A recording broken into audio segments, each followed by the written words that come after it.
মৌমিতার উপরে ঝাঁপিয়ে পড়ে 18 থেকে 20 জন নির্মম ভাবে তাকে ভোগ করে। তার শরীরের মধ্যে 113টি কামড়ের দাগ পাওয়া যায়। তার গলার এই হাতটা ভেঙে যায়। তার শরীর থেকে 150 গ্রাম বীর্য পাওয়া যায়। তার একটি সুন্দর সাজানো গুছানো জীবন ছিল। হঠাৎ করে একদিন দুপুরবেলা খাবার শেষে তার বান্ধবীরা বলল, চলো একটু বিশ্রাম নিতে যাই। সেই বিশ্রাম নেওয়াটাই যে তার জীবনের শেষ বিশ্রাম হবে সেটা মৌমিতা কখনো চিন্তাও করতে পারেনি। তারই মেয়ে বান্ধবী দুজন কলিগ তাকে ওইখানে নিয়ে যায়। এক পর্যায়ে কিছু সংখ্যক ছেলেরা ওইখানে চলে আসে। তার কলিগ বান্ধবী তাকে এইভাবে গলার মধ্যে ধরে, অন্য একজন বান্ধবী তার পায়ের মধ্যে ধরে। এরপর নির্মম ভাবে একের পর এক হায়নার দল তার উপরে নির্মম অত্যাচার চালায়। মৌমিতা চিৎকার করে কাঁদিতে চাহিয়াও করিতে পারেনি চিৎকার, কারণ তার গলার কণ্ঠস্বরটা আগে বন্ধ করে রাখা হয়েছে। 30 সেকেন্ডের অধিক সময় ধরে কারো গলার মধ্যে চেপে রাখা হইলে তার চোখ দিয়ে রক্ত বের হয়ে যায়। হ্যাঁ, মৌমিতার চোখ থেকে ঝরার কথা ছিল পানি, তবে ঝরেছে রক্ত। মৌমিতা শুধু তাকিয়েছিল তার মেয়ে বান্ধবী কলিকের দিকে। বারবার শুধু চোখের ইশারার মাধ্যমে বোঝাতে চেয়েছিল, তুমি একজন মেয়ে, আমিও মেয়ে। কিভাবে একজন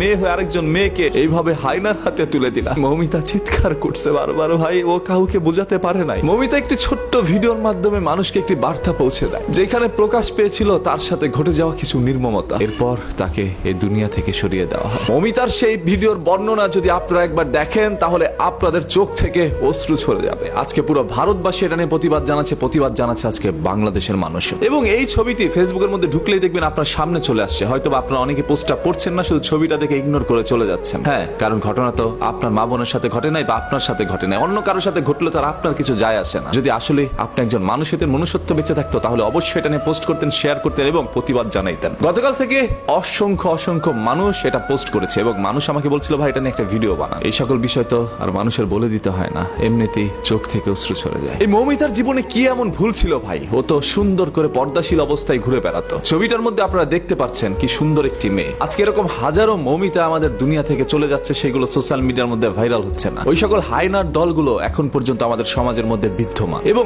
আপনার এই মেয়ে বান্ধবী কতটা নিকৃষ্ট হতে পারে, আপনার মেয়ে বান্ধবী একজন মেয়ে হয়ে আপনাকে এইভাবে হায়নাদের হাতে তুলে দিতে পারে, সেটা হয়তোবা কখনো আপনি আমি কেউ চিন্তা করতে পারি না। এটা কখনো আমাদের বোধগম্য নয় যে এরকম কোনো কিছু আমাদের সাথে ঘটতে পারে। তার উপরে কোনো না কোনো বাঙালি ঝাঁপিয়ে পড়েছিল, সেটা এপারের হোক আর ওপারের হোক। আজকে আমি একজন বাঙালি হিসাবে লজ্জিত। আজকে কণ্ঠস্বর দিয়ে কোনো শব্দ ব্যবহার হচ্ছে না, কারণ আমি মৌমিতার সেই বর্ণনার ভিডিওটি এখনো ভুলতে পারি না। আমার চোখে বারবার সেই দৃশ্যটি ভেসে আসছে। কি নির্মম ভাবে একজন মানুষকে এইভাবে দুনিয়া থেকে সরিয়ে দিতে পারে তারা। শুধু তাকে ভোগ করে সীমাবদ্ধ ছিল না, তার শরীরের মধ্যে 113টি কামড় দেয়, যেটা কোনো হায়নাও হয়তো বা ছিঁড়ে খাওয়ার সময় দেয় না। হায়না তার পেটের ক্ষুধার জ্বালায় হয়তো বা শিকার করে খায়, সেটা তার খাদ্য। ওরা কেন মৌমিতাকে ভোগ করলো? এই মৌমিতার পৃথিবী থেকে চলে যাওয়ার দৃশ্যটা এর চেয়ে ভালো তো হইতে পারতো। এরকম নির্মম ভাবে কারো যেন পৃথিবী থেকে চলে যেতে না হয়। কোন আক্রোশ থেকে এই ধরনের কাজগুলো করছে, কোন ক্ষোভ থেকে এই ধরনের কাজগুলো করছে, সেগুলো হয়তো বা বেরিয়ে আসবে। তবে আজকে যারা পথে নেমেছেন, এটার বিচার চাচ্ছেন, আপনাদের প্রত্যেকের কাছে একটা অনুরোধ করছি ভাই, যতক্ষণ না পর্যন্ত সেই সকল অপরাধীর সর্বোচ্চ শাস্তি দেওয়া না হবে প্রকাশ্যে, ততক্ষণ পর্যন্ত আপনারা রাস্তায় অবস্থান করবেন। যে যেখান থেকে পারেন এটা নিয়ে তীব্র প্রতিবাদ জানান। আদারওয়াইজ